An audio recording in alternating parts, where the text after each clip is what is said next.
नमस्कार, मैं हूं दिबांजलि मोइत्रा। लता मंगेशकर, जिनके देश और दुनिया में करोड़ों प्रशंसक रहे, जिन्होंने उन्हें प्यार और उन्हें सम्मान दिया, लेकिन बहुत कम लोगों को पता होगा कि लता मंगेशकर किन लोगों को पसंद करती थी, किनका सम्मान करती थी और किसने उन्हें संगीत क्षेत्र में आने के लिए प्रेरित किया था। आज बेशक लता जी हमारे बीच नहीं रही, लेकिन यतीन्द्र मिश्र की किताब लता सुरगाथा उनके जीवन के हर राज से पर्दा उठाती है।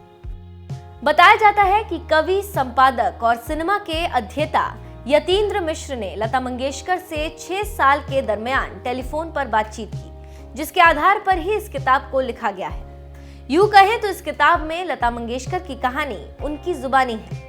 इस किताब में लता मंगेशकर ने उन तमाम नामों का जिक्र किया है जिन्हें वे बेहद पसंद करती हैं, जिनका सम्मान करती हैं और जिनकी प्रेरणा से वे संगीत की दुनिया में पहुंची हैं। बहुत सारे लोगों को जानकर आश्चर्य होगा कि उन तमाम नामों में एक नाम प्रखर राष्ट्रवादी क्रांतिकारी वीर सावरकर का भी है।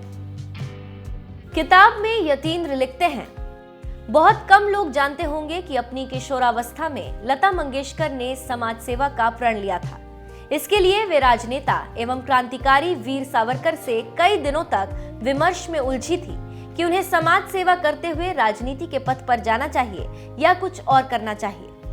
सावरकर जी ने ही उन्हें समझाया था कि तुम एक ऐसी पिता की संतान हो जिनका शास्त्रीय संगीत और कला में शिखर पर नाम चमक रहा है। अगर देश की सेवा करनी ही है तो संगीत के मार्फत समाज की सेवा करते हुए उसे किया जा सकता है। यहीं से लता मंगेशकर का मन भी बदला है, जो उन्हें संगीत की तैयारी के लिए ले आया।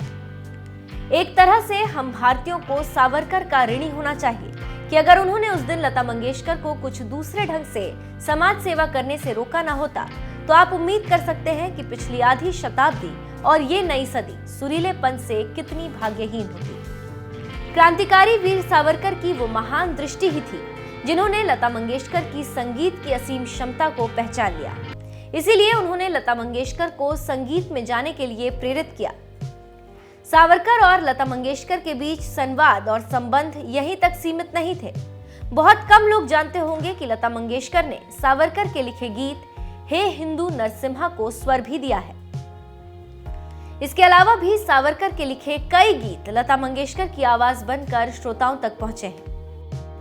यतीन्द्र मिश्र ने एक सवाल के रूप में जब लता मंगेशकर से पूछा कि राजनीतिक क्षेत्र में कोई ऐसा व्यक्ति जो आपको पसंद हो और उस व्यक्ति की शख्सियत आपको बहुत पसंद हो, लता मंगेशकर का जवाब एक बार फिर क्रांतिकारी वीर सावरकर का नाम लिए बिना पूरा नहीं होता।